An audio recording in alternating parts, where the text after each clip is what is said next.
Aujourd'hui, nous plongeons dans l'un des ouvrages les plus puissants et pourtant méconnus du développement personnel. La couronne de l'individualité, écrit par William George Jordan. Un livre qui ne cherche pas à t'améliorer, mais à te révéler. Un livre qui ne parle pas de motivation, mais de souveraineté intérieure. Un livre qui te rappelle que la plus grande force au monde, c'est un individu capable de penser, de vouloir et d'agir selon sa propre vérité. Prépare-toi à redécouvrir la noblesse de ton caractère, la puissance de ta pensée et la grandeur de ton individualité. Présenté et interprété par les rares livres. Introduction. Dans un monde qui avance à une vitesse vertigineuse, où les voix se superposent et où les opinions circulent à une cadence étourdissante, l'individu semble parfois disparaître sous le poids de la conformité. Les influences extérieures se mêlent aux exigences sociales, les normes dictent les comportements, et l'on finit par se demander si l'être humain se connaît encore lui-même. C'est dans cette tempête que William George Jordan élève sa voix, rappelant une vérité oubliée. Chaque individu est un royaume intérieur, un univers complet doté d'une valeur sacrée et unique. Pour lui, l'individualité n'est pas une simple caractéristique humaine. Elle est la couronne invisible qui distingue chaque être, la marque de la grandeur potentielle qui sommeille en chacun. Jordan affirme que l'individu n'a pas été créé pour suivre la foule, mais pour exprimer une essence singulière, un rythme propre, une lumière intérieure qui ne ressemble à aucune autre. Cette lumière, dit-il, s'éteint lorsqu'on vit selon les attentes des autres, mais elle s'embrase lorsque l'on ose être soi, profondément, entièrement, authentiquement. Le problème de l'homme moderne, selon Jordan, ne vient pas d'un manque de moyens, d'intelligence ou de capacité, mais d'un abandon progressif de sa propre souveraineté intérieure. L'individu se perd dans un océan de comparaison, cherchant l'approbation comme on chercherait un phare, oubliant que la véritable lumière se trouve en lui. À force de vouloir imiter, il se dissout. À force de vouloir appartenir, il se trahit. Le conformisme, pour Jordan, est la grande maladie silencieuse de notre époque. Il rend l'homme plus petit que ce qu'il est réellement. Il dérobe son courage, affaiblit sa pensée et le prive de son autorité intérieure. Au lieu de régner sur sa vie, l'homme moderne s'y promène en étranger, influencé par les courants sans jamais suivre sa propre direction. Pourtant, la véritable puissance ne se trouve pas dans le confort des routes déjà tracées, mais dans l'art de tracer son propre chemin, même lorsque celui-ci paraît solitaire. Car c'est dans la solitude consciente, dans le face-à-face avec soi-même, que naît la force de caractère. William George Jordan propose une vision résolument révolutionnaire. L'individualité n'est pas quelque chose à modifier, à lisser ou à normaliser. C'est quelque chose à couronner. Le rôle de chacun n'est pas de devenir une copie conforme d'un modèle extérieur, mais d'apprendre à gouverner son royaume intérieur avec sagesse, fermeté et noblesse. Il ne s'agit pas de dominer les autres, mais de se maîtriser soi-même. Il ne s'agit pas d'affirmer son ego, mais de révéler son essence. La souveraineté intérieure, chez Jordan, est l'art de vivre avec un sens profond de sa propre valeur, de ses propres choix et de sa propre responsabilité. C'est comprendre que la vraie liberté ne dépend ni des circonstances ni des opinions extérieures, mais de la puissance tranquille que l'on cultive en soi. Cette souveraineté n'est pas bruyante, elle est sereine. Elle n'a pas besoin d'attirer l'attention, elle rayonne naturellement, silencieusement, comme une présence qui impose le respect sans l'exiger. À travers son ouvrage, Jordan veut rappeler que chaque vie humaine est une œuvre en construction, et que l'individu possède en lui les matériaux les plus nobles pour en faire quelque chose de grand. Mais encore faut-il qu'il ait le courage de s'appartenir totalement. Retrouver sa souveraineté intérieure, c'est revenir à l'essentiel. Penser par soi-même, sentir par soi-même, agir selon ses propres principes. C'est refuser les distractions qui dispersent, les peurs qui paralysent et les influences qui déforment. C'est bâtir une force intérieure si stable que rien à l'extérieur ne peut la briser. Ainsi, l'individualité devient non seulement un trésor, mais une responsabilité sacrée. Jordan invite chacun à se redresser, à reprendre sa couronne invisible, à redevenir le maître de sa vie plutôt qu'un simple passager. Dans un monde saturé de distractions et d'opinions, le message de Jordan résonne comme un appel à la renaissance personnelle. Il nous dit que l'individu n'est pas perdu, il est simplement endormi. Et il est temps de le réveiller, de le ramener à sa véritable place, non pas dans l'ombre de la foule, mais au centre de son propre royaume. Car l'individualité n'est pas un luxe spirituel, elle est la source de toute créativité, de toute liberté et de toute grandeur humaine. Et celui qui ose retrouver cette souveraineté intérieure commence enfin à vivre non plus comme un imitateur, mais comme un être pleinement éveillé. Chapitre 1. Le pouvoir silencieux de l'authenticité. Il existe dans la nature humaine une puissance tranquille que la plupart des gens n'approchent jamais. La force d'être soi-même, pleinement, sans masque, sans imitation, sans chercher à entrer dans un moule fabriqué par les autres. Cette force, William George Jordan l'appelle le pouvoir silencieux de l'authenticité. Elle n'a rien de spectaculaire, elle ne s'impose pas, elle ne fait pas de bruit, mais elle transforme tout. Car l'homme qui se connaît, qui sait d'où vient sa valeur et ce qu'il représente intérieurement, ne copie plus.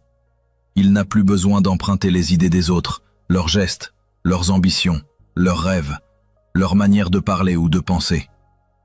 Il devient une source et non un reflet. Jordan explique que le plus grand drame de l'humanité n'est pas le manque de talent, ni le manque d'opportunités, mais le manque de rencontre entre un individu et sa propre nature. Tant que l'homme n'a pas découvert sa véritable identité, il cherche à se construire à travers des modèles extérieurs, comme une maison de sable bâtie avec les chutes des autres. Mais le jour où il se trouve, il cesse d'imiter. Ce n'est pas un acte volontaire, c'est une conséquence naturelle. Celui qui découvre sa propre lumière n'a plus besoin de marcher dans l'ombre d'un autre. L'homme qui se connaît devient un être souverain. Il n'a pas besoin de se comparer, ni de prouver, ni de convaincre quiconque de sa valeur. Sa force vient de l'intérieur, non du regard des autres. Cette autonomie intérieure est rare, car le monde moderne favorise l'imitation à tous les niveaux. L'école, la société, les médias, les réseaux sociaux, tout pousse l'individu à reproduire ce qui existe déjà, à chercher la validation plutôt que l'expression personnelle. Jordan affirme que cette tendance est l'une des plus grandes sources de faiblesse humaine. L'imitation détruit la personnalité comme la rouille détruit le métal. Elle rend l'individu hésitant, fragile, dépendant de l'extérieur. Elle lui enlève le courage de penser par lui-même. Pourtant, dès qu'un homme ose être entièrement ce qu'il est, une transformation profonde se produit. Il devient magnétique. Sa présence attire, son attitude inspire, sa parole porte. Non pas parce qu'il cherche à impressionner, mais parce qu'il dégage l'harmonie intérieure qui naît lorsque l'on vit en accord avec son essence. Les originaux possèdent une force que les imitateurs ne peuvent atteindre, celle de la cohérence intérieure. Jordan insiste sur le fait que l'authenticité n'est pas seulement une qualité morale, c'est une puissance psychologique. Elle agit comme un champ magnétique subtil. Les gens sentent quand un individu est vrai. Ils perçoivent sa stabilité, sa clarté, sa sincérité. L'authenticité rassure, apaise, ouvre la voie à la confiance. L'homme authentique n'a pas besoin de se justifier. Sa seule présence annonce qu'il est ancré dans une vérité personnelle. Et cette vérité crée autour de lui une forme de respect naturel, silencieux. Les autres peuvent ne pas comprendre pourquoi, mais ils le ressentent. Car l'authenticité possède un langage que l'âme reconnaît immédiatement. Elle est une affirmation tranquille. Voici qui je suis, et cela suffit. En revanche, l'imitation crée une dissonance intérieure. L'individu sait qu'il porte un masque, même s'il ne l'avoue pas.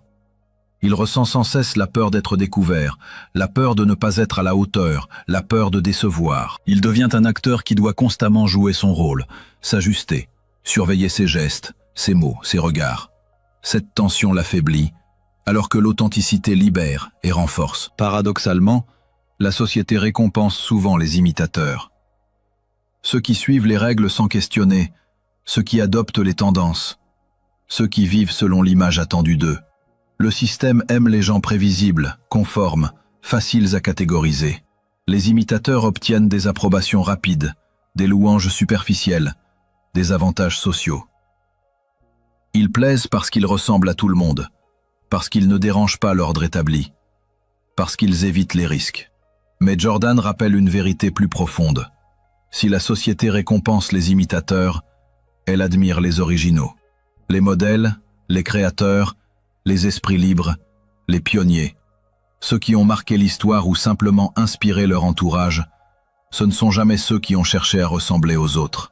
Ce sont ceux qui ont osé exprimer leur individualité, même lorsque cela semblait aller à contre-courant. Les originaux ne sont pas toujours compris au début, mais ils sont respectés à la fin, car ce qu'ils apportent est unique. L'authenticité est toujours rare, et tout ce qui est rare finit par avoir de la valeur. Jordan souligne que l'admiration profonde ne se donne jamais à ceux qui imitent, mais à ceux qui incarnent quelque chose de vrai. Les imitateurs brillent un instant, les originaux illuminent une époque. Pourtant, devenir un original n'est pas un geste spectaculaire, c'est un processus intérieur, une manière d'être. L'homme qui se connaît ne cherche pas à se distinguer, il se distingue naturellement. Il ne cherche pas l'attention, elle vient à lui. Il ne cherche pas à plaire, il inspire. Cette force silencieuse est la marque des grandes personnalités. Pour Jordan, l'authenticité ne consiste pas à montrer sa différence, mais à l'habiter. Ce n'est pas imposer son individualité, mais la vivre. Celui qui veut absolument affirmer sa singularité montre déjà qu'il doute d'elle. L'authenticité n'a rien à prouver. Elle est stable, tranquille, profonde. Elle s'enracine dans la connaissance de soi, connaître ses valeurs, ses convictions, ses forces, ses faiblesses, ses aspirations, et refuser de les trahir.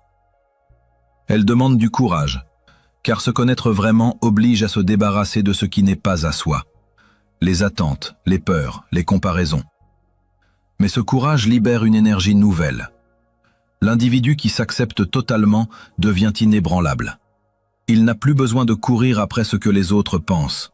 Il avance dans la direction que sa conscience lui indique. Jordan explique que l'homme authentique devient un repère pour les autres. Il leur montre ce qu'ils pourraient être s'ils osaient se choisir eux-mêmes. Il incarne la liberté intérieure, et cette liberté inspire, souvent sans un mot. Car l'authenticité n'a pas besoin d'être expliquée.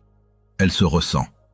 Elle ouvre les portes de la confiance, de la profondeur, de la grandeur personnelle. L'homme authentique n'est pas plus intelligent, ni plus talentueux, ni plus puissant que les autres. Il est simplement aligné avec ce qu'il est. Et cet alignement crée une force qui dépasse la volonté. Il devient un centre de gravité pour lui-même et pour les autres. Ainsi, le pouvoir silencieux de l'authenticité est l'une des formes les plus profondes de puissance humaine. C'est la force de l'être sur le paraître. C'est la victoire de la vérité intérieure sur les illusions extérieures. C'est le chemin qui mène à la grandeur personnelle. Et selon Jordan, celui qui ose être lui-même sans compromis commence à vivre avec une intensité, une clarté et une liberté que la plupart ne connaîtront jamais. Car la véritable couronne de l'individu, celle qui ne se voit pas mais qui change tout, est forgée dans le feu tranquille de l'authenticité. Chapitre 2. Se libérer du regard des autres. Se libérer du regard des autres commence souvent par une prise de conscience brutale. La majorité des êtres humains vivent davantage pour préserver leur image que pour exprimer leur nature profonde. Dès l'enfance, chacun apprend à modeler ses comportements pour recevoir l'approbation, l'affection ou la validation d'un entourage qui valorise surtout la conformité. Avec le temps, cette habitude devient un réflexe, puis une prison invisible. Beaucoup finissent par confondre leurs valeurs personnelles avec la manière dont ils sont perçus. Pourtant, la tyrannie de l'opinion publique n'est qu'une construction collective, un spectacle qu'on alimente par peur de déplaire. L'individu, lui, se retrouve amputé de son propre pouvoir, toujours préoccupé par ce que penseront les autres, toujours inquiet de paraître à la hauteur, toujours tenté de renoncer à lui-même pour éviter le rejet. La liberté intérieure commence précisément au moment où l'on ose remettre en question ce consensus fragile qui pousse chacun à rechercher la reconnaissance plus que la vérité de son être. Le regard d'autrui peut devenir l'ennemi le plus subtil de l'épanouissement, car il impose des limites que l'on finit par considérer comme naturelles. Pourtant, ces limites ne tiennent que parce que l'individu accepte de leur donner du poids. Dès qu'il cesse de se soumettre mentalement, il réalise que les jugements extérieurs ne sont que des opinions passagères, souvent influencées par l'ignorance, la peur ou la jalousie. La foule ne juge jamais en profondeur. Elle juge vite, superficiellement, en fonction de ses habitudes et de ses illusions. Celui qui vit selon ce regard changeant condamne son existence à une forme de dépendance émotionnelle qui lui ôte la possibilité de devenir maître de lui-même. Le seul chemin solide est celui où l'on décide de ne plus accepter d'être modelé par l'extérieur. Cette tyrannie s'exprime de 1000 façons différentes. Certains adaptent leur langage pour paraître plus intelligents, d'autres taisent leurs convictions pour éviter les conflits. Il y a ceux qui suivent des carrières qu'ils détestent, uniquement parce qu'elles sont considérées comme prestigieuses. D'autres encore se surchargent d'obligations pour ne surtout pas décevoir leur entourage. Mais derrière chaque geste qui sacrifie l'individualité se cache une même logique, la peur du jugement. Cette peur peut être si profondément ancrée qu'elle influence les décisions les plus importantes de la vie. Beaucoup renoncent à un rêve, à un talent ou à une passion simplement parce qu'ils redoutent d'être critiqués ou mal compris.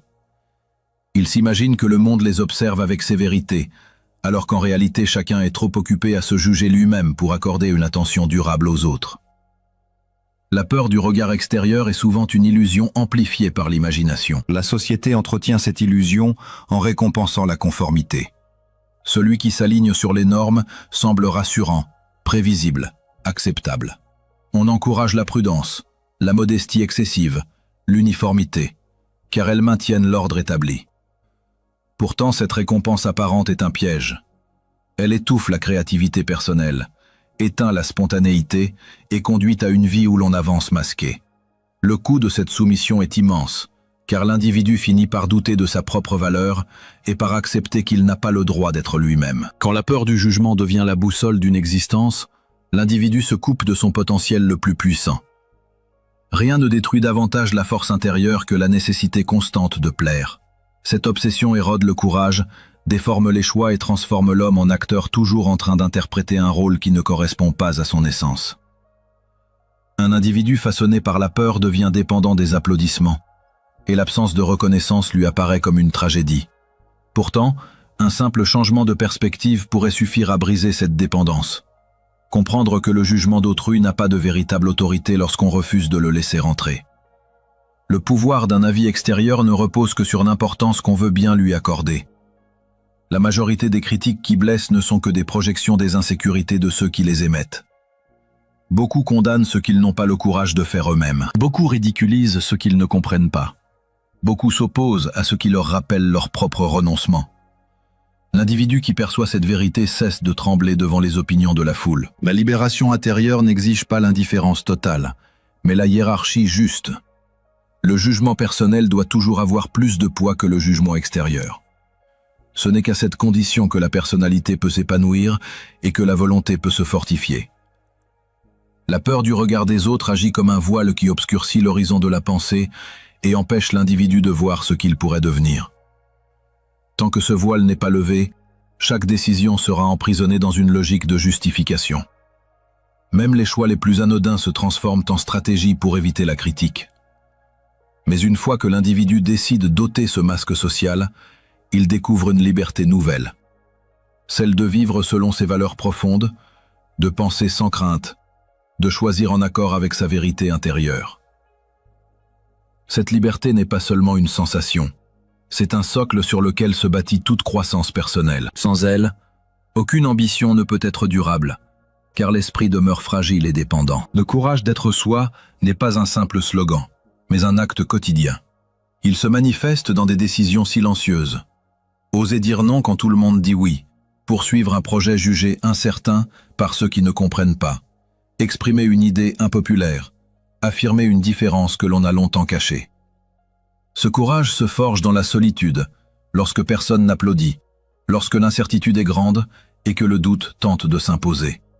Mais c'est précisément dans ces moments que se construit la souveraineté intérieure décrite par Jordan. La foule n'admire jamais les imitateurs. Elle consomme leurs efforts sans les respecter. En revanche, l'originalité authentique attire une forme de respect instinctif, même de la part de ceux qui critiquent. Chaque individu possède une tonalité unique que personne d'autre ne peut reproduire. Renoncer à cette tonalité pour plaire revient à renoncer à son propre pouvoir. Celui qui assume pleinement ce qu'il est devient magnétique, même s'il ne cherche pas l'attention. La force d'un individu libre n'a pas besoin de s'imposer. Elle rayonne naturellement. Ce chemin vers la liberté intérieure n'est cependant pas confortable. Il faut accepter de déplaire, de déranger, de susciter l'incompréhension. Chercher l'authenticité implique parfois de perdre des relations qui n'avaient jamais été construites sur une véritable appréciation, mais sur une convenance fragile. Le prix à payer semble élevé, mais la récompense est inestimable. Vivre sans avoir à jouer un rôle permanent. L'individu découvre alors une paix nouvelle, un rapport plus clair à lui-même et une énergie qu'il ne soupçonnait pas. Plus il se délivre des attentes extérieures, plus il trouve en lui une confiance profonde, stable, indestructible. Ce n'est pas de l'arrogance, mais une forme de dignité personnelle. Celui qui ose être lui-même, quoi qu'en pense la foule, devient invulnérable aux fluctuations des opinions. Sa valeur ne dépend plus du bruit extérieur, mais de la cohérence intérieure qu'il cultive avec soin. La liberté véritable naît lorsque l'on comprend que l'opinion d'autrui n'est pas une autorité, mais simplement un écho. Cet écho peut être ignoré si l'on choisit de marcher avec assurance vers sa propre vérité. Chapitre 3. Le caractère comme couronne. Le caractère comme couronne représente la plus haute distinction que l'individu puisse porter. Une distinction que nul diplôme, nul statut social, nulle richesse matérielle ne pourra jamais égaler. On peut perdre une fortune, une fonction, une réputation même, mais la qualité intime de l'être demeure la seule richesse qui ne s'effondre pas sous les coups des circonstances. Le caractère ne se définit pas par les actions visibles, mais par la source silencieuse qui les produit. Ce que l'on fait est souvent influencé par les situations, les émotions, les attentes extérieures. Ce que l'on est, en revanche, se révèle dans la constance, la fidélité à soi-même et la capacité à agir selon une vérité intérieure immuable. Cette distinction fondamentale entre action et essence constitue la base même de la pensée de Jordan. Il ne s'agit pas d'accomplir des exploits pour impressionner le monde, mais d'incarner une noblesse intérieure que rien ne peut altérer. Le caractère se manifeste dans la manière de penser, d'aimer, de décider, de résister aux tentations et de s'employer à devenir meilleur. C'est une architecture invisible, construite pierre après pierre, à travers les défis quotidiens, les épreuves silencieuses, les luttes intimes que personne ne voit. Et pourtant ce travail secret finit toujours par rayonner, car la grandeur intérieure ne peut pas rester dissimulée. La construction du caractère commence souvent par un regard honnête sur soi-même. Ce regard n'a rien à voir avec l'autocritique destructrice ou le jugement sévère qui abaisse. Il s'agit plutôt d'une lucidité bienveillante, d'une capacité à reconnaître ses forces, ses faiblesses, ses contradictions, sans se trahir. Beaucoup tentent de bâtir leur vie en s'appuyant uniquement sur leurs compétences, leurs connaissances ou leur charisme. Mais ces éléments restent instables s'ils ne reposent pas sur une base intérieure solide. Les compétences peuvent s'éroder, les connaissances peuvent devenir obsolètes, le charisme peut s'effacer sous l'effet de la fatigue ou des circonstances. Le caractère, lui, demeure. La noblesse intérieure dont parlait Jordan n'est pas un trait de naissance, c'est une œuvre quotidienne. Elle se forme dans les petites décisions que l'on prend presque machinalement, dans les habitudes que l'on cultive, dans la manière dont on traite les autres, surtout lorsque personne ne regarde. On peut se montrer aimable en public par obligation, mais la vraie générosité se voit dans les actes invisibles. On peut afficher une façade de confiance, mais l'intégrité se révèle dans les choix difficiles, lorsque l'on doit sacrifier un avantage pour rester fidèle à une valeur. Chaque jour offre à l'individu des occasions discrètes de se construire ou de s'affaiblir. La noblesse intérieure ne s'acquiert pas dans les grands moments dramatiques, mais dans le quotidien le plus ordinaire. La discipline que l'on exerce sur soi-même, la vérité que l'on choisit de dire même lorsqu'elle coûte, l'intégrité que l'on conserve face à la facilité et au mensonge, tout cela compose le tissu invisible du caractère. Les grandes âmes ne se forgent pas dans la lumière, mais dans la solitude où elles affrontent leurs propres failles. Beaucoup rêvent d'incarner des valeurs élevées, mais refusent l'effort constant qu'elles exigent. Le caractère n'est pas un embellissement mais une résistance. Il n'est pas un rôle, mais une conquête. Celui qui veut paraître noble adoptera des attitudes nobles. Celui qui veut l'être devra tenir bon dans les moments où il serait plus aisé de céder. La discipline n'est pas une contrainte, mais une preuve de respect envers soi-même. Elle montre que l'on reconnaît la valeur de son esprit et que l'on refuse de le laisser se perdre dans la paresse, l'indifférence ou la médiocrité. La vérité, deuxième pilier de cette couronne intérieure, demande un courage immense. Dire la vérité aux autres est difficile, mais se dire la vérité à soi-même exige une force bien plus profonde. Beaucoup se cachent derrière des excuses, se construisent des illusions pour justifier leur renoncement ou fuient la responsabilité de leur choix. La vérité intérieure ne tolère pas ces refuges. Elle impose d'affronter ce que l'on craint de découvrir, de reconnaître les limites, les erreurs, les lâchetés.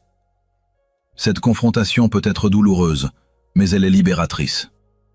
La vérité ne détruit jamais celui qui la cherche. Elle détruit seulement les illusions qui l'enfermaient. Celui qui choisit la vérité comme fondement de son caractère devient inébranlable, car il ne dépend plus des opinions extérieures ni des flatteries.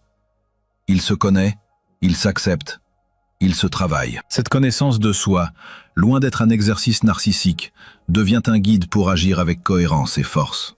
La vérité intérieure éclaire les décisions difficiles, empêche de céder à la facilité et rappelle toujours la direction que l'on veut suivre. Le troisième pilier, l'intégrité, unit la discipline et la vérité en une seule force cohérente. L'intégrité n'est pas seulement l'honnêteté, mais la fidélité totale à ses principes, même lorsque personne ne surveille, même lorsque l'on pourrait se justifier de s'en écarter. C'est un engagement silencieux envers soi-même. L'homme intègre refuse de se trahir, car il considère que sa dignité vaut plus que n'importe quel avantage immédiat. Cette attitude lui donne une force intérieure incomparable, car il n'a pas besoin de se rappeler quel masque il porte. Il en porte aucun. Sa parole devient fiable, son regard devient clair, ses actions deviennent prévisibles dans le meilleur sens du terme. Un individu intègre n'est pas parfait, mais il est constant. Le monde respecte instinctivement ceux dont la conduite reste droite même sous pression. Cette constance crée une force morale qui inspire, rassure et entraîne les autres à s'élever. Le caractère ainsi formé devient un refuge pour soi-même et pour ceux qui vivent à proximité. La société moderne valorise davantage la performance que la noblesse intérieure. On applaudit les résultats visibles, les réussites éclatantes, les talents spectaculaires. Mais on oublie que ces succès ne sont durables que lorsqu'ils reposent sur un socle moral solide. Quand le caractère manque, les victoires extérieures deviennent creuses et instables. L'histoire regorge d'individus brillants qui ont tout perdu faute d'intégrité, faute de discipline, faute de cohérence intérieure. La grandeur authentique ne se mesure pas à ce que l'on possède, mais à ce que l'on devient. Le caractère représente la couronne invisible que personne ne peut offrir ni enlever. Il ne dépend pas de la naissance, mais de la volonté. Plus l'individu s'attache à développer sa noblesse intérieure, plus il devient libre, car il n'a plus besoin de courir après l'approbation extérieure, ni de craindre la critique. Son identité repose sur quelque chose de stable et d'indestructible. La construction de cette couronne repose également sur la relation que l'individu entretient avec ses choix. Chaque décision, même minuscule, ajoute ou retire une pierre à l'édifice du caractère. Choisir la facilité détruit un peu de la force intérieure, tandis que choisir la voie difficile mais juste console, renforce et élève. L'être humain devient ce qu'il choisit à répétition. Les habitudes créent le futur, et les petites fidélités quotidiennes préparent les grandes fidélités dans les moments critiques. Celui qui s'est entraîné à la discipline n'a pas besoin de force héroïque pour résister à la tentation. Il a déjà construit en lui la résistance nécessaire. Celui qui a fait de la vérité sa règle naturelle n'a pas besoin de réfléchir longuement pour agir avec droiture. Il suit sa propre lumière. Celui qui a cultivé l'intégrité ne craint pas les conséquences d'une décision honnête, car il sait que perdre une opportunité n'est rien comparé à perdre le respect de soi. La noblesse intérieure, telle que la conçoit Jordan, n'a rien à voir avec l'arrogance morale ou le mépris. Elle est faite d'humilité, de patience, de travail silencieux. Elle n'a pas besoin de s'exhiber, car son rayonnement suffit. Lorsqu'on rencontre quelqu'un dont le caractère est solidement construit, on le reconnaît immédiatement, même si on ne sait pas pourquoi. Il émet une impression de stabilité, de confiance tranquille, de sérénité. Rien ne semble pouvoir l'ébranler, car il porte en lui une couronne invisible qui lui rappelle sans cesse qui il est. Cette couronne ne brille pas seulement pour impressionner, mais pour guider. Elle permet d'avancer dans l'existence avec une assurance profonde, de surmonter les crises sans perdre son centre, de transformer les épreuves en occasion de croissance. Le monde moderne, avec ses distractions, ses pressions et ses exigences, rend cette construction plus difficile, mais aussi plus nécessaire que jamais. Sans un caractère fort, l'individu se laisse engloutir par la vitesse, la comparaison, la confusion. Avec un caractère solide, il devient un phare. Le caractère, comme couronne, n'est donc pas une simple métaphore poétique, mais une réalité pratique et concrète. C'est une œuvre exigeante, jamais achevée, toujours en progression. Chaque jour, l'individu se tient face à lui-même et décide s'il avance ou s'il recule. Chaque choix est un acte d'édification intérieure. La discipline le structure, la vérité l'éclaire, l'intégrité le protège. Ces trois piliers, lorsqu'ils sont unis, donnent naissance à un soi véritable, solide, profond, rayonnant. Et cette construction intime devient la plus grande richesse qu'un individu puisse léguer au monde. Rien n'est plus inspirant qu'un être humain qui marche avec la dignité d'un roi intérieurement couronné, non par un trône extérieur, mais par la souveraineté qu'il a conquise sur lui-même. Chapitre 4. La pensée indépendante, l'arme du sage. Penser de manière indépendante dans un monde saturé d'opinions, de discours préfabriqués et de pensées recyclées est devenu un acte de courage, presque un acte de résistance. Le plus grand danger pour un être humain n'est pas de manquer d'intelligence, mais de manquer de maîtrise sur son propre esprit. La pensée indépendante est l'arme des sages, car elle permet de voir le monde sans le filtre déformant des opinions collectives, de comprendre la réalité au lieu de simplement répéter ce que d'autres ont déjà pensé. L'individu qui s'autorise à penser par lui-même rétablit une souveraineté intérieure devenue rare. Dans une époque où chacun semble courir derrière des vérités toutes faites, où l'on reprend sans questionner des idées séduisantes parce qu'elles sont populaires, l'indépendance d'esprit devient une forme de noblesse. C'est une liberté qui ne se voit pas, mais qui transforme tout. La manière d'agir, de ressentir, de décider, de créer, de vivre. La pensée indépendante n'est pas un luxe intellectuel. C'est une nécessité vitale pour toute personne qui veut rester fidèle à elle-même dans un monde qui encourage constamment la conformité. Le premier obstacle à cette souveraineté mentale réside dans l'immense facilité que l'être humain a de s'approprier les pensées des autres. Ce phénomène n'a rien d'anormal. L'esprit cherche spontanément ce qui lui demande le moins d'efforts. Les opinions répétées 1000 fois deviennent des vérités implicites. Les idées à la mode deviennent des convictions par simple exposition. Les phrases séduisantes, les citations frappantes, les slogans émotionnels s'imposent comme des certitudes, non parce qu'ils sont vrais, mais parce qu'ils sont partout, répétés, amplifiés, renforcés. Ce mécanisme crée une illusion de pensée. On croit réfléchir alors qu'on ne fait que consommer. La pensée indépendante, elle, commence lorsque l'individu apprend à remarquer cette illusion. Il observe comment certaines idées s'infiltrent en lui sans qu'il les ait examinées. Il se rend compte que sa vision du monde a parfois été construite par son éducation, ses proches, son environnement, les médias, les réseaux sociaux, les traditions culturelles. Cette prise de conscience n'a rien de négatif.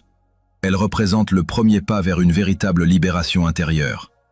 Car tant qu'on ne reconnaît pas ce qui nous influence, on ne peut pas choisir consciemment ce que l'on pense réellement. Le danger moderne vient de la rapidité avec laquelle les idées circulent. Plus une information est rapide, moins elle est profondément pensée. Plus une opinion est largement partagée, moins on se sent obligé de la remettre en question. La vitesse tue la réflexion, car elle empêche l'esprit de s'arrêter, de plonger, de comprendre. La pensée indépendante, au contraire, demande du temps, de la lenteur, une forme de patience intérieure que la société actuelle décourage. Elle demande de suspendre le réflexe de croire, de se détacher de l'urgence, de laisser les idées mûrir, se confronter, se clarifier. Celui qui veut penser par lui-même doit apprendre à ralentir dans un monde qui l'oblige à accélérer. Cette lenteur n'est pas une faiblesse, mais une force. Elle permet de distinguer l'essentiel du superficiel, le vrai du séduisant, le profond du bruyant. Elle permet de se protéger contre la manipulation subtile des idées simplifiées et des pensées prêtes à l'emploi. Elle impose une forme de discipline mentale qui devient un bouclier contre la confusion. L'indépendance de pensée ne signifie pas rejeter les idées des autres ou s'isoler intellectuellement. Elle signifie examiner, tester, filtrer. L'esprit indépendant accueille une information, mais ne l'avale pas immédiatement. Il écoute, mais ne se soumet pas. Il considère, mais ne s'agenouille pas devant l'opinion dominante. Il analyse, questionne, observe les conséquences. Il demande « Cela correspond-il réellement à ma logique intérieure, à mes valeurs, à la réalité telle que je la comprends ?» Ce questionnement constant forge un esprit aiguisé et conscient. Les personnes qui pensent ainsi deviennent naturellement plus difficiles à influencer, non par obstination, mais par lucidité. Elles ne se laissent pas entraîner par les vagues émotionnelles qui agitent la foule. Elles prennent de la distance, elles réfléchissent.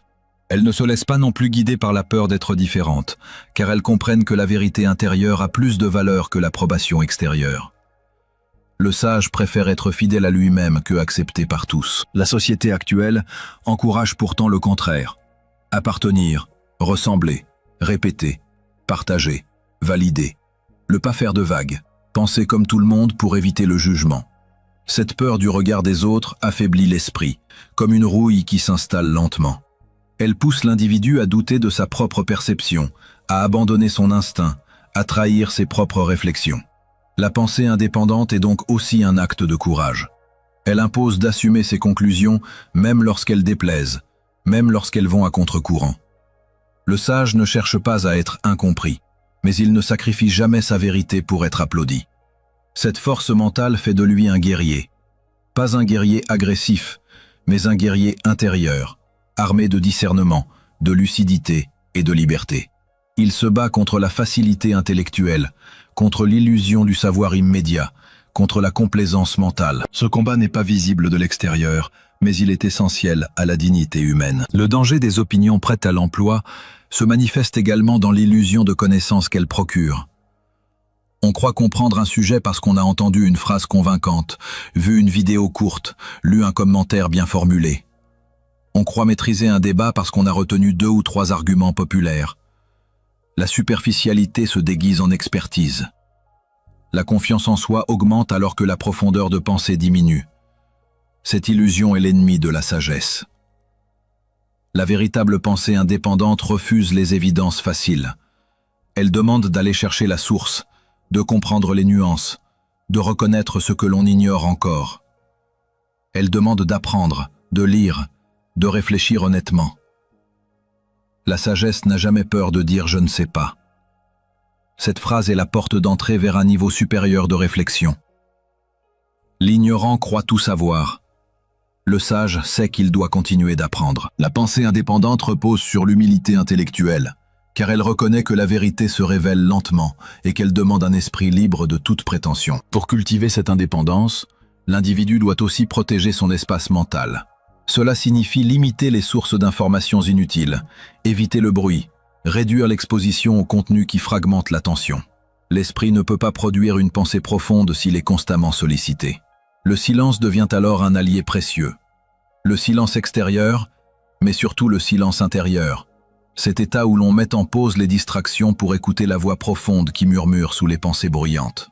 Cette voix n'est pas émotionnelle. Elle est claire, calme, juste. Elle représente l'esprit authentique, celui qui n'est pas encore contaminé par les influences extérieures. Beaucoup n'entendent jamais cette voix parce qu'ils ne s'arrêtent jamais. Ils vivent dans une agitation qui étouffe toute réflexion personnelle. Le sage, lui, cherche ce calme comme un sanctuaire. Il sait que la vérité se révèle dans les espaces de silence, pas dans le vacarme. La pensée indépendante demande également de faire la paix avec l'incertitude. Penser par soi-même, c'est accepter que certaines questions restent sans réponse immédiate. C'est renoncer aux certitudes confortables pour explorer des terrains plus profonds. Cette exploration peut être inconfortable, mais elle permet de construire des convictions solides. L'individu qui se précipite sur des conclusions faciles ne bâtit que des illusions. Celui qui prend le temps de réfléchir construit une structure mentale stable. Ce type de pensée demande un certain niveau de maturité émotionnelle, car il faut résister à l'envie de trouver une solution rapide.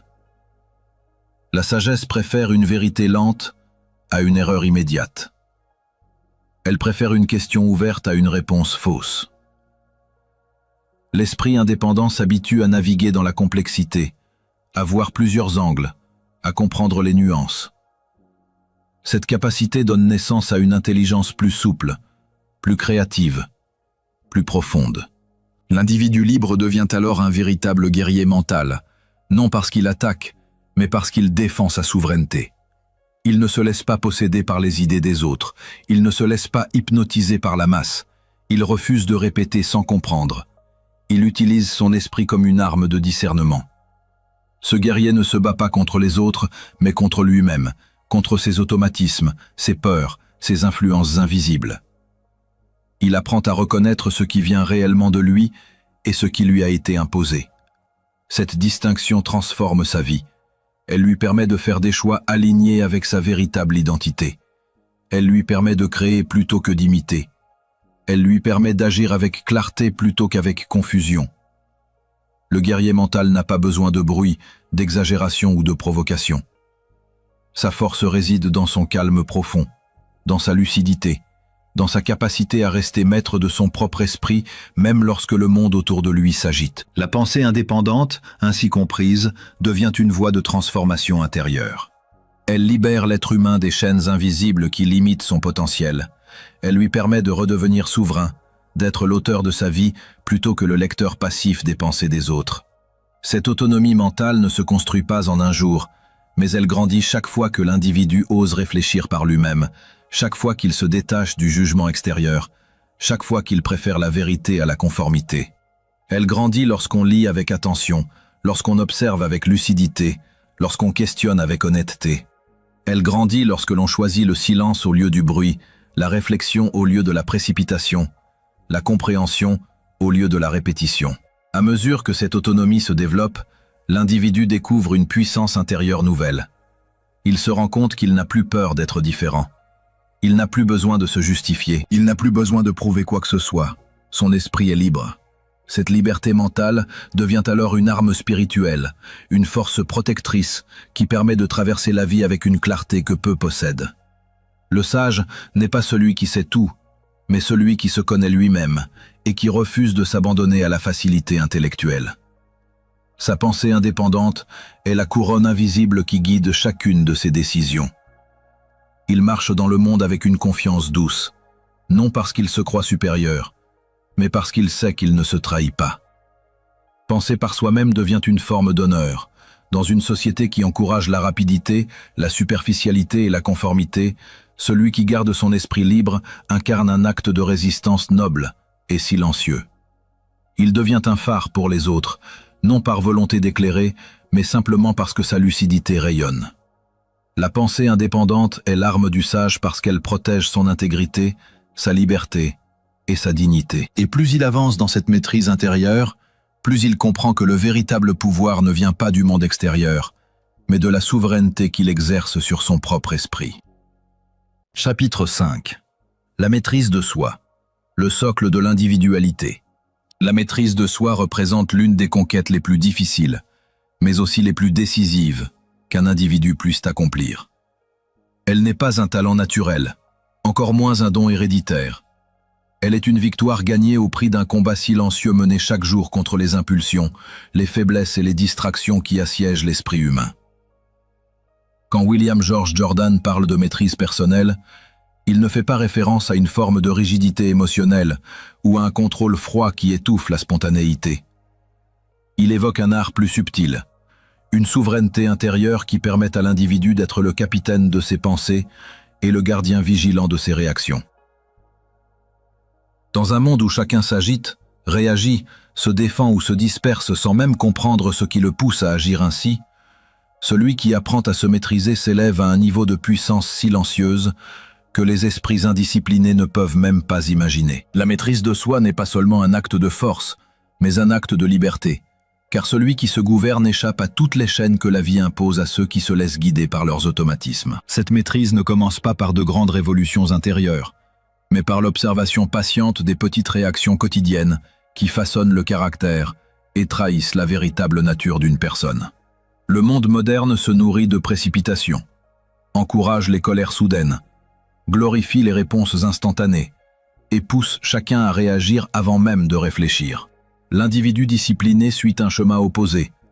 Il ralentit son esprit, contemple ses mouvements intérieurs et se demande, avant chaque parole, avant chaque geste, si ce qu'il s'apprête à exprimer est vraiment digne de lui. Cette lucidité transforme progressivement la personnalité. Celui qui la cultive s'aperçoit que ses émotions cessent d'être des tyrans et deviennent des alliés, que ses pensées ne vagabondent plus au gré des circonstances, mais obéissent à une direction claire, que ses actions ne sont plus les reflets d'un mental dispersé, mais la manifestation d'une volonté unifiée. Dans le regard de Jordan, la maîtrise de soi est la colonne vertébrale de l'individualité, parce qu'elle protège l'identité profonde de l'invasion du monde extérieur. Sans elle, l'être humain devient une marionnette émotionnelle, tirée tantôt par ses peurs, tantôt par ses envies, tantôt par les opinions d'autrui. Avec elle, il devient une forteresse imprenable. Les provocations qui agitent les foules glissent sur sa conscience comme la pluie sur la pierre. Les pressions sociales qui brisent la majorité des individus ne peuvent pas pénétrer son esprit, précisément parce que cet esprit n'est plus une maison ouverte aux quatre vents, mais un domaine gouverné par un maître vigilant. Celui qui se maîtrise ne refuse pas la vie. Il ne fuit pas les défis, il ne se détache pas du monde. Il choisit simplement de ne plus être l'esclave de tout ce qui passe. Cette maîtrise implique d'abord de reconnaître que les réactions instinctives ne sont pas l'expression du caractère, mais l'expression du conditionnement.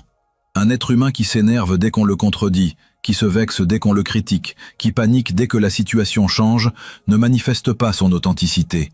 Il manifeste les habitudes de pensée qu'il a accumulées sans conscience. Apprendre à se maîtriser signifie déprogrammer ses réflexes, les observer sans se confondre avec eux, les laisser apparaître puis se dissoudre sans leur donner le pouvoir de diriger la conduite. L'individu qui maîtrise ses réactions découvre qu'entre le stimulus et sa réponse existe un espace minuscule mais sacré, dans lequel il peut choisir. Et ce choix est la clé de toutes les libertés. Car celui qui peut choisir sa réaction n'est plus prisonnier du passé, n'est plus victime des circonstances, n'est plus soumis à l'humeur du moment. Il devient responsable de lui-même. Cette responsabilité personnelle fait naître une puissance intérieure qui se ressent avant même de se voir. L'homme qui se maîtrise inspire le respect par la simple sérénité de son comportement. Il n'a pas besoin de hausser la voix pour se faire entendre. Il n'a pas besoin de menacer pour être pris au sérieux. Sa calme confiance agit comme une force invisible qui influence sans forcer. Jordan rappelle que la véritable autorité ne vient jamais de la domination, mais de la discipline qu'un individu exerce sur lui-même. Celui qui ne peut pas se maîtriser tente souvent de maîtriser les autres. Celui qui s'est conquis intérieurement n'a plus besoin de s'imposer, car sa présence suffit. La maîtrise de soi inclut également le contrôle du mental, ce qui signifie apprendre à diriger ses pensées avec autant de précision qu'un archer dirige sa flèche. Il ne s'agit pas de refouler les idées négatives, mais de refuser qu'elles deviennent les architectes de notre existence. Chaque pensée que l'on entretient attire une émotion, chaque émotion attire une action, et chaque action finit par devenir une habitude qui façonne le destin. Celui qui comprend cela comprend que penser n'est jamais un acte neutre. L'indépendance intérieure décrite par Jordan commence au moment où l'individu décide d'entraîner son esprit comme un athlète entraîne son corps, avec discipline, constance et courage. Car le mental indiscipliné est comme une bête sauvage qui bondit dans toutes les directions, tandis que le mental maîtrisé est comme un cheval puissant guidé par un cavalier sûr de lui. La force n'est pas dans l'énergie brute, mais dans la direction. Cette direction se manifeste surtout dans les moments critiques. Quand la colère menace de surgir, quand la peur chuchote ses avertissements, quand la frustration cherche à éclater, c'est précisément à cet instant que se révèle la véritable personnalité. Un individu peut sembler calme quand tout va bien, mais c'est dans la tension, dans le conflit, dans l'inattendu que se mesure la profondeur de sa maîtrise. Jordan insiste sur le fait que se contrôler quand la tempête se lève n'est pas un acte impossible. C'est une compétence, une discipline, une habitude qui s'affine avec le temps. Plus l'individu s'exerce à réfléchir avant de répondre, plus il devient solide. Plus il s'abstient de réagir avec impulsivité, plus il découvre qu'il possède une force intérieure qu'il ne soupçonnait pas. La maîtrise de soi est également le fondement de la liberté émotionnelle. Les émotions ne sont pas nos ennemis, mais elles deviennent destructrices lorsqu'elles sont laissées sans direction. Une colère juste peut défendre ce qui est honorable. Une colère incontrôlée détruit ce qui est précieux. Une peur raisonnable protège des dangers. Une peur incontrôlée paralyse des opportunités. Un enthousiasme équilibré ouvre des portes. Un enthousiasme débridé mène parfois à des décisions imprudentes. L'individu maître de lui-même ne réprime pas ses émotions. Il les transforme en énergie constructive. Il sait quand parler, quand se taire, quand agir, quand attendre. Il agit non par impulsion, mais par volonté. Cette volonté, justement, est au cœur de tout. Non pas une volonté crispée, autoritaire ou rigide, mais une volonté qui guide doucement. Un faisceau lumineux qui éclaire la route intérieure. Celui qui renforce sa volonté, renforce sa liberté. Jordan rappelle que chaque acte de maîtrise de soi, même minuscule, est une brique qui renforce le temple intérieur de l'individualité. Refuser une réaction impulsive, choisir le silence plutôt qu'un mot blessant, rester calme au lieu de se laisser remporter.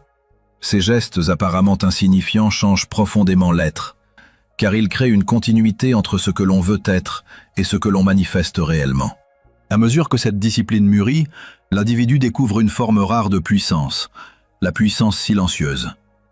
Une puissance qui ne cherche pas à se montrer, qui n'a pas besoin d'être reconnue, qui ne dépend ni des applaudissements, ni de l'approbation.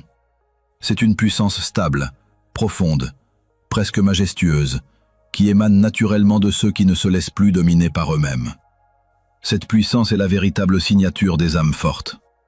Elle ne se mesure pas à la force physique, à la richesse ou au statut social, mais à la capacité de préserver son calme quand les autres s'effondrent, de garder sa direction quand les autres se dispersent, de rester fidèle à soi-même quand les autres trahissent leurs propres principes. La maîtrise de soi devient alors la condition essentielle de l'individualité.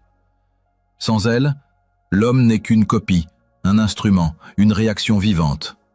Avec elle, il devient une présence, une conscience, un être complet. Celui qui s'est discipliné intérieurement ne craint plus le chaos extérieur, car il sait que sa force ne dépend pas des circonstances.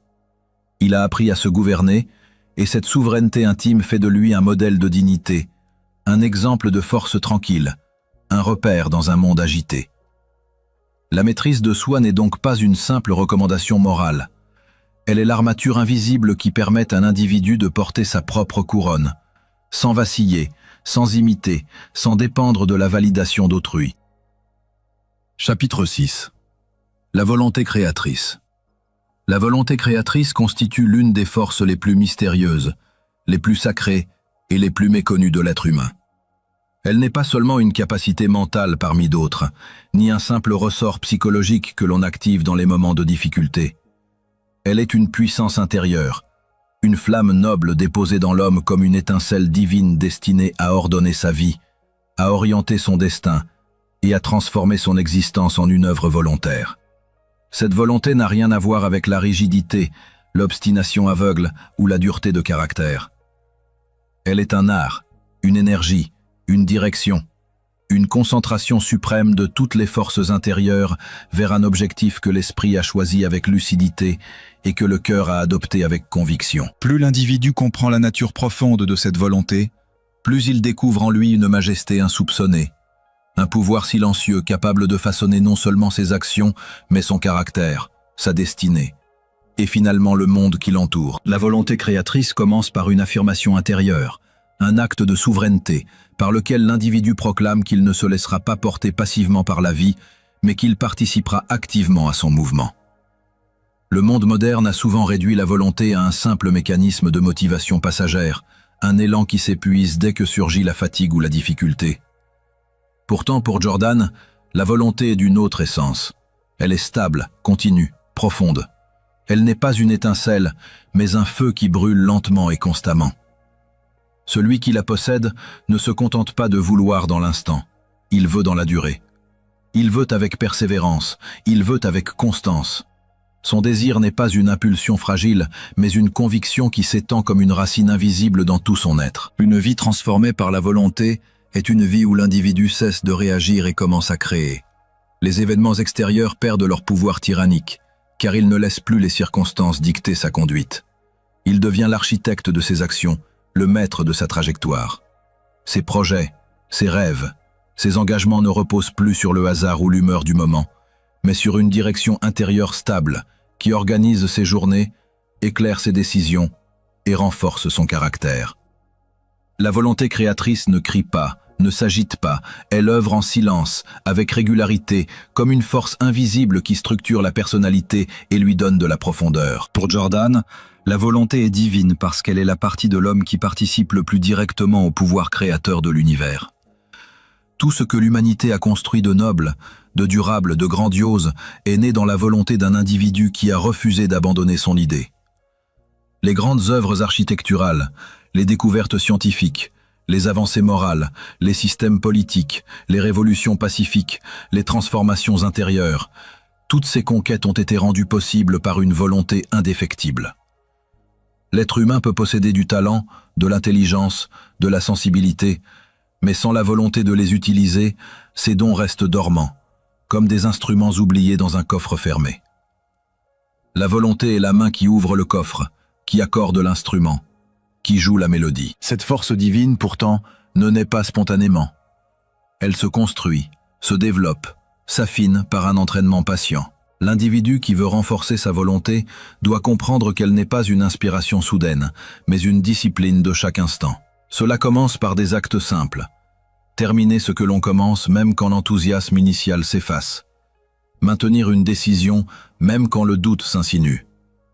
Continuer à avancer, même quand la route devient rude. Chaque petite victoire intérieure prépare le terrain pour des victoires plus grandes. Jordan insiste sur ce principe fondamental. La volonté se forge dans l'ordinaire de la vie, non dans l'extraordinaire. Elle se fortifie dans les habitudes, dans la constance, dans la répétition quotidienne qui donne au caractère sa solidité. Cette constance est alimentée par 3 forces essentielles: la persévérance, la concentration et la patience. La persévérance, d'abord, est la détentrice de toutes les portes. Sans elle, la volonté s'effondre au premier obstacle, et l'individu retombe dans l'ancienne inertie.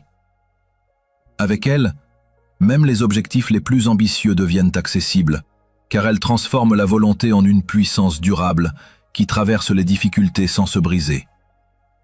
La concentration, ensuite, rassemble toutes les forces intérieures vers un seul point, comme une loupe qui concentre la lumière pour provoquer une étincelle. Celui qui concentre sa volonté ne disperse plus son énergie dans 1000 directions. Il dirige son attention comme un faisceau précis et brûlant. Enfin, la patience agit comme la gardienne de la volonté. Elle rappelle que tout ce qui vaut la peine d'être accompli exige du temps, que les progrès intérieurs sont lents, que les transformations profondes ne s'obtiennent pas par des coups de génie, mais par des efforts constants. Lorsqu'un individu parvient à unir ces 3 forces en lui, sa volonté devient un moteur inarrêtable. Elle lui permet de réaliser ce que d'autres considèrent comme impossible. Elle fait de lui un être capable d'orienter sa vie non en fonction des circonstances, mais en fonction d'un idéal. La volonté créatrice transfigure tout. Elle donne un sens au travail le plus humble et une noblesse aux actions les plus ordinaires. Elle transforme les épreuves en matériaux de croissance, et les obstacles en marche supplémentaire vers un sommet plus élevé. Cette transformation intérieure fait naître un phénomène remarquable. La volonté dirigée finit par attirer les conditions favorables. Non par magie, mais parce qu'une volonté forte crée une cohérence dans l'esprit de l'individu. Une cohérence qui organise ses actions de manière si précise que les chances de réussite augmentent naturellement. Celui qui sait ce qu'il veut voit ce que les autres ne voient pas, entend ce que les autres ignorent, saisit des opportunités qui passent inaperçues pour les esprits indécis. La volonté agit comme un aimant qui attire dans la vie de l'individu les personnes, les idées et les circonstances nécessaires à la réalisation de son objectif. Elle transforme le chaos en ordre, la confusion en clarté, l'hésitation en direction. La volonté créatrice n'est pas incompatible avec la douceur. Elle n'est pas un combattant brutal, mais un compagnon fidèle. Elle ne pousse pas l'individu dans l'agitation, mais l'élève dans la maîtrise. Celui qui possède une grande volonté ne se comporte pas comme un tyran envers lui-même. Il s'accorde le temps, le silence, la réflexion nécessaire pour avancer sans brûler son énergie. Cette volonté calme est plus puissante que toutes les volontés impulsives réunies. Elle n'a pas besoin de se justifier, ni de se démontrer. Elle agit, elle persiste, elle survit à tous les obstacles. Jordan voit dans cette volonté un attribut royal. Celui qui la cultive devient maître de lui-même, mais aussi créateur de son propre univers. Sa vie n'est plus une série d'événements subis, mais un ensemble d'actes choisis. Il ne laisse plus la chance décider, il décide. Il ne se laisse plus modeler par ses peurs, il modèle son caractère malgré elles. Il ne fuit plus les défis, il avance vers eux, avec l'assurance tranquille de celui qui sait que son énergie intérieure ne l'abandonnera pas. Au cœur de cette volonté créatrice se trouve également une dimension morale. Vouloir ne signifie pas imposer, écraser ou manipuler. Vouloir signifie s'engager dans une direction qui élève et qui enrichit, une direction qui respecte la dignité humaine. Une volonté dépourvue d'éthique devient une force dangereuse. Une volonté enracinée dans la noblesse intérieure devient une lumière. C'est pourquoi Jordan affirme que la véritable volonté est indissociable de la conscience. Elle n'agit jamais contre la vérité, elle n'avance jamais au détriment de l'intégrité. Elle est une force lumineuse qui transforme l'individu en un être plus noble, plus lucide et plus libre. Cette liberté est peut-être le fruit le plus précieux de la volonté créatrice. Elle libère l'individu de la passivité, de la peur, de l'inconstance. Elle lui permet de sortir du brouillard de l'indécision pour marcher sur un chemin tracé par lui-même. Elle l'affranchit des influences extérieures qui autrefois le paralysaient, le détournaient ou le dispersaient.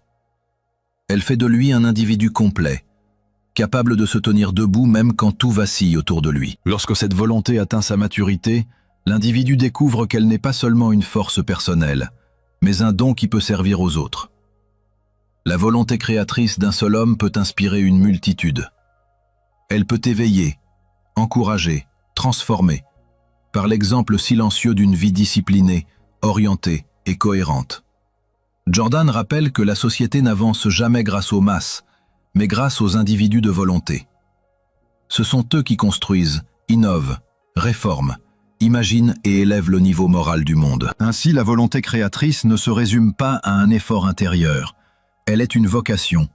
Elle est l'appel profond adressé à chaque être humain de devenir le créateur conscient de sa propre existence. Elle n'est pas un luxe réservé à quelques personnalités exceptionnelles. Elle appartient à chacun, et chacun peut la réveiller. Celui qui répond à cet appel découvre qu'il porte en lui un pouvoir plus grand que la chance, que le talent, que les circonstances. Un pouvoir qui commence dans le silence de l'esprit, qui grandit dans la persévérance, et qui finit par illuminer une vie entière. Chapitre 7. L'individualité face à la société moderne. S'imposer comme individu dans un monde façonné pour la conformité demande une puissance intérieure rarement comprise, mais toujours admirée lorsqu'elle se manifeste. Chaque époque a créé des formes d'uniformisation, mais la société moderne, avec ses machines, ses écrans, ses statistiques et ses standards, atteint un niveau où l'humain peut perdre la vibration unique qui fait sa grandeur. La voix personnelle se voit souvent étouffée sous les attentes collectives. Réussir comme tout le monde, penser comme tout le monde, s'habiller comme tout le monde, désirer ce que tout le monde désire. Dans cette immense orchestration de modèles imposés, l'individu qui cherche à préserver son identité intérieure devient parfois un étranger dans sa propre civilisation. Pourtant, cette résistance douce mais ferme représente l'un des plus grands actes de courage de notre époque. Rester soi-même, malgré les courants qui veulent nous remodeler. La société moderne a perfectionné l'art subtil de la pression invisible. Elle n'ordonne pas ouvertement de se conformer, elle crée un environnement où la conformité paraît naturelle, logique, presque nécessaire pour exister. On nous dit ce qui est normal, ce qui est trop, ce qui est pas assez, ce qui est acceptable. Les comparaisons deviennent automatiques, les jugements instantanés, et l'individu se retrouve piégé dans un mécanisme mental qui le pousse à s'auto-évaluer selon les critères d'autrui. L'homme unique se transforme alors en ombre de lui-même, répétant, imitant, s'ajustant pour ne pas déplaire, pour ne pas être remarqué, pour ne pas être critiqué. Ce processus n'est pas brutal, il est progressif, presque indétectable. Un jour, l'être se réveille et découvre qu'il vit selon un script qui n'a jamais été écrit par lui. Protéger son identité intérieure dans ce contexte demande un éveil constant. L'individualité est une flamme, et dans les tempêtes sociales, elle peut vaciller. Pourtant, la nature profonde de cette flamme est de résister. Elle ne s'éteint jamais totalement, même si elle se cache parfois sous les cendres de la peur, de la fatigue, ou du doute. Le premier acte de préservation consiste à reconnaître que cette flamme existe, qu'elle a une valeur propre, qu'elle mérite attention et protection. L'individu qui en prend conscience commence à écouter sa propre voix avec plus d'attention que le brouhaha extérieur. Il apprend à distinguer ce qui vient de lui de ce qui lui a été imposé. Il différencie ses aspirations véritables des attentes sociales. Ce discernement devient alors un bouclier puissant contre la dissolution de son être. Résister à l'uniformisation ne signifie pas rejeter la société, cela signifie refuser de se dissoudre en elle. Chaque être humain est porteur d'une originalité qui n'a existé dans aucun être avant lui et qui n'existera dans aucun être après lui. Se conformer totalement reviendrait à gaspiller une singularité que l'univers ne reproduira jamais. Pourtant, la société moderne pousse souvent à croire que suivre les courants, les modes, les tendances est nécessaire pour être accepté. Le drame de cette croyance est qu'elle transforme des millions de vies en répétition. L'homme qui cède à cette pression devient un acteur jouant un rôle écrit pour la masse, et non un créateur de son propre destin. La véritable force de l'individualité apparaît lorsque l'homme cesse de chercher une validation extérieure. Celui qui n'attend plus l'approbation de la foule cesse d'être vulnérable à sa critique. Il se libère de l'alternance épuisante entre l'espoir d'être applaudi et la peur d'être rejeté. Cette liberté intérieure donne naissance à une forme d'autorité personnelle. L'homme devient son propre centre de gravité. Il ne se déplace plus selon les vents de l'opinion. Il marche selon ses principes, ses valeurs, sa vision. Ce genre d'individu attire un respect profond, même de ceux qui ne comprennent pas sa démarche. La société admire inconsciemment ceux qui ont le courage d'être ce qu'elle-même n'ose pas être. Pour préserver son identité dans un monde qui impose des modèles, il faut développer une discipline spirituelle. Cette discipline demande de la solitude, de la réflexion et de la constance. La solitude permet d'entendre ses propres pensées sans les filtres sociaux. La réflexion permet d'examiner ses croyances et de garder seulement celles qui sont nées de l'expérience personnelle. La constance permet de rester fidèle à soi-même malgré les critiques, les doutes ou les tentations de renoncer. Cette forme de vigilance intérieure permet de maintenir son individualité vivante, même lorsque la pression extérieure devient intense.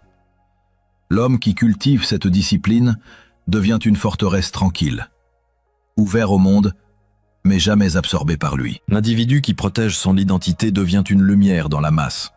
Sa présence réveille quelque chose chez les autres. Sans le vouloir, il inspire. Sans le chercher, il influence. Il devient un exemple silencieux de liberté intérieure. Sa manière d'être rappelle aux autres qu'ils ont eux aussi une voie propre, une route propre, un destin unique. La société moderne a besoin de ces êtres, car ce sont eux qui créent les idées nouvelles, les valeurs nouvelles, les perspectives nouvelles. Ce sont eux qui empêchent l'humanité de se transformer en une machine uniforme. Ce sont eux qui maintiennent vivante la diversité des esprits, des talents, des visions. Un individu pleinement lui-même peut faire plus pour la société qu'une foule entière uniformisée. L'histoire prouve que les grandes transformations viennent de ceux qui ont osé penser et être différemment, même lorsque toutes les poussaient à se conformer. L'homme qui garde son identité intacte possède une puissance naturelle que rien ne peut lui enlever. Cette puissance n'est pas bruyante. Elle n'a pas besoin d'écraser, elle n'a pas besoin de dominer. Elle se manifeste dans la cohérence, la paix intérieure, l'intégrité, la constance.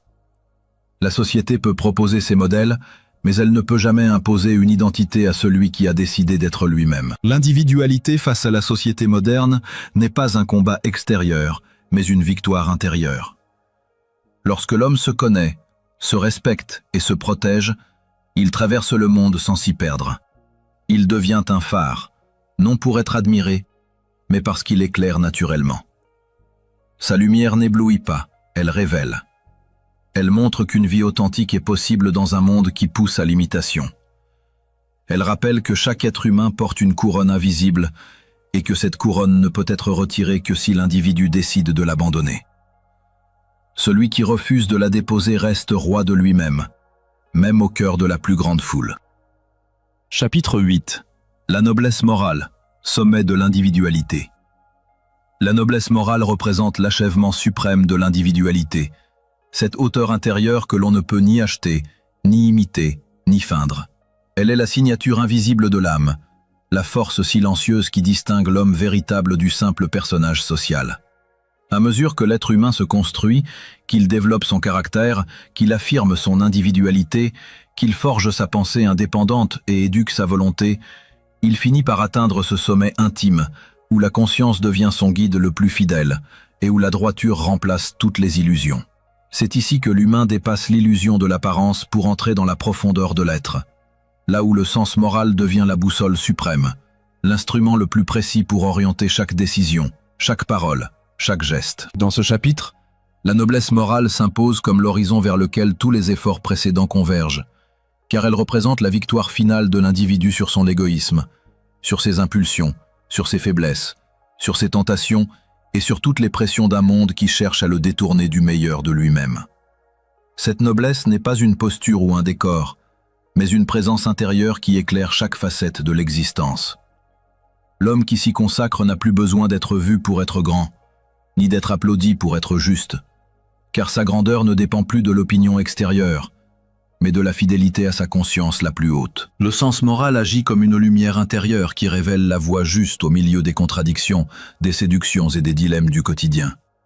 Il ne s'agit pas d'une morale imposée par la société, par une religion, par un dogme ou par l'éducation, mais d'une forme de clarté intime qui s'affûte au fil de l'expérience, des choix difficiles, des sacrifices silencieux et des remises en question sincères.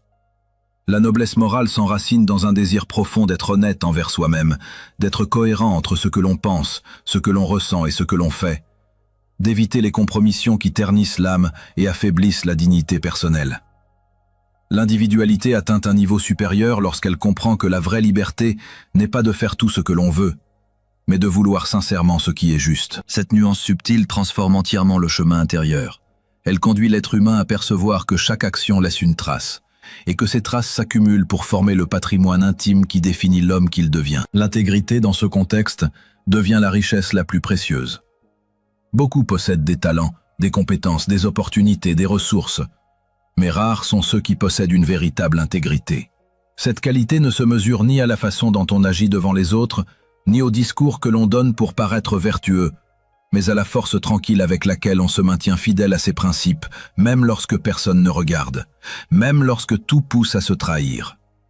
L'intégrité est cet engagement silencieux envers soi-même qui ne fléchit pas sous la pression, qui ne cède pas à la facilité, qui ne se dissout pas dans le mensonge ou dans la peur.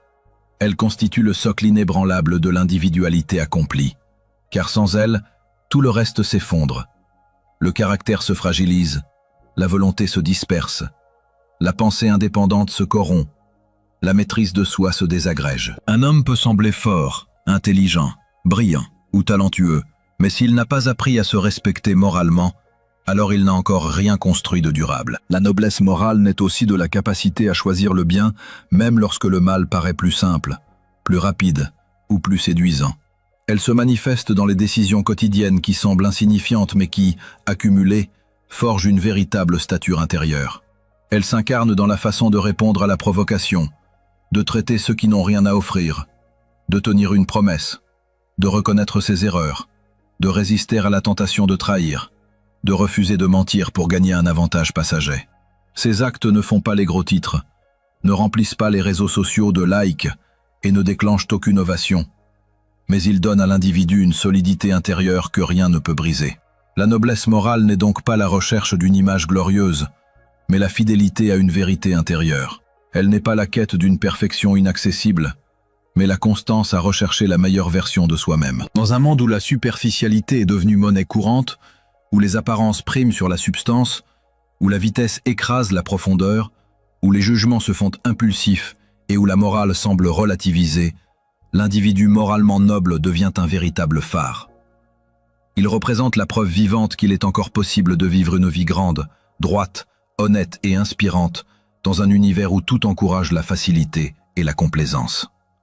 Cette noblesse morale oppose à la vitesse la patience, à la quantité la qualité, à l'instantanéité la réflexion, au conformisme la conscience, à l'ego l'humilité, à l'ambition aveuglée la sagesse lucide.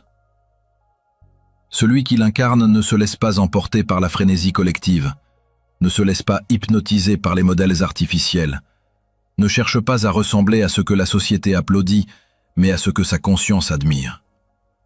Et cette différence le distingue comme une lumière dans l'obscurité moderne. La grandeur individuelle commence toujours par la grandeur du cœur.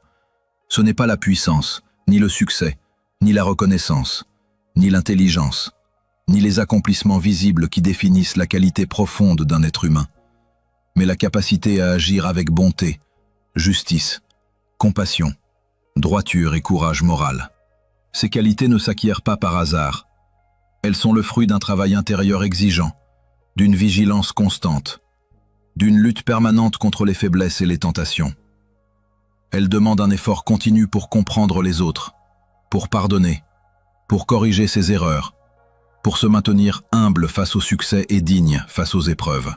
La grandeur du cœur est la source de la dignité véritable, celle qui n'a pas besoin de justification ni de décoration. La noblesse morale transforme la manière d'aborder la vie. Celui qui la cultive ne cherche plus à gagner à tout prix, mais à gagner en restant digne. Il ne cherche plus seulement à progresser dans son travail ou dans la société, mais à progresser dans sa conscience. Il ne mesure plus sa valeur par rapport aux autres, mais par rapport à son propre idéal. Il ne demande plus à la vie d'être facile, mais à son âme d'être forte. Cette orientation intérieure change tout. Elle donne du sens aux épreuves, de la cohérence aux choix, de la profondeur aux relations, de la clarté aux décisions. Elle permet de s'élever au-dessus des conflits futiles, des jalousies, des comparaisons inutiles et des compétitions vaines. Elle libère l'individu de la dépendance à l'approbation extérieure, car sa satisfaction ne vient plus de ce que les autres pensent de lui, mais de ce qu'il pense de lui-même en secret, lorsqu'il regarde sa conscience sans détour. La noblesse morale est inséparable d'une forme d'humilité profonde. Les êtres véritablement nobles ne se considèrent jamais comme supérieurs. Leur grandeur est discrète, presque silencieuse, souvent invisible. Ils n'ont pas besoin d'exposer leur vertu, car celle-ci est gravée dans leurs actes, dans leurs regards, dans leurs choix quotidiens. L'humilité protège la noblesse morale de l'orgueil, ce piège subtil qui transforme les vertus en vanité. L'individu moralement noble ne juge pas, ne méprise pas, ne ridiculise pas, ne se sent pas autorisé à regarder les autres de haut. Il voit plus loin, plus profondément, plus tendrement.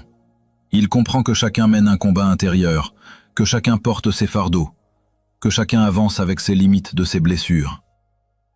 Cette compréhension ouvre la porte à une compassion authentique, qui devient l'une des plus belles expressions de la noblesse morale. Lorsque l'individualité atteint ce sommet, Elle devient une force transformatrice. Non pas parce qu'elle impose, mais parce qu'elle inspire. Non pas parce qu'elle exige, mais parce qu'elle élève. La noblesse morale irradie silencieusement autour d'elle. Elle encourage les autres à être meilleurs. Elle donne envie de vivre plus haut. Elle rappelle que l'être humain peut être grand sans être arrogant, fort sans être brutal, puissant sans écraser, libre sans blesser. Ce rayonnement n'a rien de spectaculaire. Il est subtil, durable, profond. Il découle naturellement d'une vie alignée, harmonieuse, cohérente. Une vie où les mots correspondent aux actes, où les convictions se traduisent en comportement, où la vérité intérieure guide chaque pas. Pour celui qui aspire à l'individualité véritable, ce dernier sommet n'est pas un accomplissement figé, mais un chemin sans fin. La noblesse morale se cultive chaque jour, dans les petits gestes, comme dans les grandes décisions. Elle s'entretient par la vigilance, par la réflexion, par l'honnêteté, par la remise en question, par le courage de reconnaître ses zones d'ombre et de les éclairer. Elle demande une discipline intérieure constante, non pas pour paraître parfait, mais pour rester fidèle à la meilleure version de soi-même. Elle demande aussi une grande sincérité, car rien n'est plus fragile que la conscience si on la néglige, et rien n'est plus puissant qu'elle si on l'honore. La noblesse morale est donc le véritable couronnement de l'individualité. Elle représente le point où l'homme cesse de vivre selon les influences extérieures et commence à vivre selon ses valeurs les plus élevées. Elle symbolise la victoire de la conscience sur l'ego, de la vérité sur le mensonge, de la dignité sur la facilité, du cœur sur l'apparence. À ce niveau, l'homme ne se contente plus d'exister. Il inspire, il éclaire, il élève.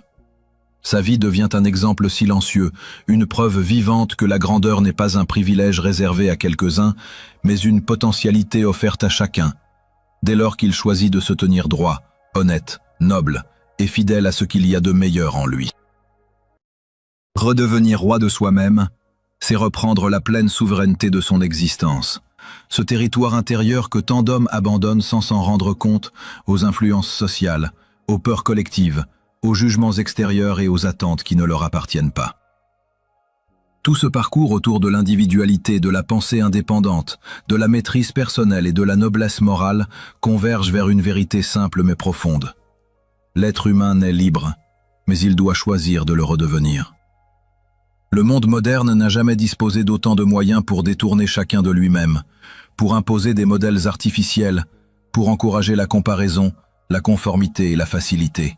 Pourtant, c'est dans ce même monde que l'individu véritable peut briller avec une intensité exceptionnelle, car rien n'est plus rare que celui qui se connaît, qui se respecte et qui vit en accord avec sa conscience la plus haute. L'individualité, telle que l'entend William George Jordan, n'est pas un caprice, un égoïsme ou une revendication de différence. C'est un royaume intérieur que chacun doit gouverner avec sagesse, force et noblesse. Se réapproprier ce royaume signifie d'abord intégrer tous les principes qui ont guidé ce voyage. Le pouvoir silencieux de l'authenticité, la libération du regard des autres, la formation d'un caractère solide, la pensée indépendante, la maîtrise de soi, la volonté créatrice, la résistance aux pressions de la société moderne et enfin l'épanouissement de la noblesse morale. Chacun de ces principes agit comme une pierre posée sur un édifice intérieur qui ne doit rien à la chance et tout à l'effort conscient. Ils forment ensemble une architecture de liberté personnelle, un ensemble de forces qui, une fois harmonisées, transforme un individu ordinaire en un être capable d'influencer le monde par sa seule présence. Le but n'est pas de devenir meilleur que les autres, mais de devenir meilleur que l'homme que l'on était hier. Pas de se comparer, mais de se dépasser. Pas de chercher l'approbation, mais de chercher la vérité intérieure. Redevenir roi de soi-même, c'est aussi accepter que cette quête n'est pas un objectif ponctuel, mais une mission de vie. L'individualité véritable ne se gagne pas une fois pour toutes. Elle se protège, se cultive, se renforce quotidiennement. Chaque jour présente son lot de tentations de renoncer à soi. L'envie de plaire, la peur de déplaire, le besoin de se conformer, la fatigue qui pousse à la facilité, la distraction qui disperse. Celui qui veut rester souverain doit apprendre à dire non à tout ce qui tente d'usurper son pouvoir intérieur. Il doit faire preuve de constance, de discipline, de lucidité et de courage. Il doit apprendre à écouter sa conscience avant ses impulsions, à suivre son intuition plutôt que la foule, à privilégier la profondeur plutôt que la rapidité. Cette vigilance n'est pas un fardeau. Elle est une preuve de maturité intérieure. Elle rappelle que le royaume de soi-même ne se gouverne ni par la force brute ni par la complaisance, mais par la maîtrise, la sagesse et la vérité. Et pourtant cette mission n'a rien d'austère ou de triste. Redevenir roi de soi-même, c'est découvrir une immense joie intérieure, une sérénité profonde, une force tranquille que rien à l'extérieur ne peut ébranler. C'est vivre avec une cohérence qui apaise, avec une direction qui clarifie, avec une énergie qui inspire. C'est se tenir droit, même quand les vents soufflent. C'est marcher dans la vie avec une dignité qui ne dépend d'aucun regard. C'est être libre dans un monde qui vit en captivité mentale. L'individualité ainsi retrouvée devient une source de lumière, non seulement pour soi-même, mais aussi pour les autres. Elle montre qu'un être humain aligné, authentique, noble et maître de lui-même, n'a pas besoin de dominer le monde pour laisser une empreinte durable. Il lui suffit de demeurer fidèle à son propre centre. À présent, vient le moment de l'appel à l'action. Car ce livre, ses réflexions, ses chapitres, n'ont de valeur que s'ils se transforment en mouvement intérieur, en décision concrète, en transformation tangible. Redevenir roi de soi-même n'est pas une idée abstraite. C'est une invitation à changer sa manière de vivre, à parler avec plus de vérité, à agir avec plus d'intégrité, à penser avec plus d'indépendance, à se maîtriser avec plus de rigueur, à développer une volonté capable de soutenir ses ambitions les plus hautes, à résister aux influences qui détournent, à cultiver la noblesse morale qui élève, à devenir cette version de soi que l'on admire secrètement, mais que l'on n'a pas encore osé incarner. Le problème monde n'a pas besoin de copies, de conformistes ou d'imitateurs supplémentaires. Il a besoin d'hommes et de femmes qui osent être eux-mêmes, pleinement, courageusement, noblement. Le moment est donc venu de s'engager envers soi-même, de se promettre de ne plus vivre à moitié, de ne plus se perdre dans les attentes, de ne plus sacrifier sa dignité à la peur ou au doute. Le moment est venu de marcher avec la certitude que la grandeur individuelle appartient à ceux qui osent la revendiquer et la construire jour après jour. Chacun possède ce potentiel, cette couronne invisible, cette souveraineté naturelle qui attend d'être réveillée. Il suffit de franchir ce seuil intérieur où l'on décide enfin de laisser tomber les imitations, les masques, les compromis inutiles et les dépendances mentales.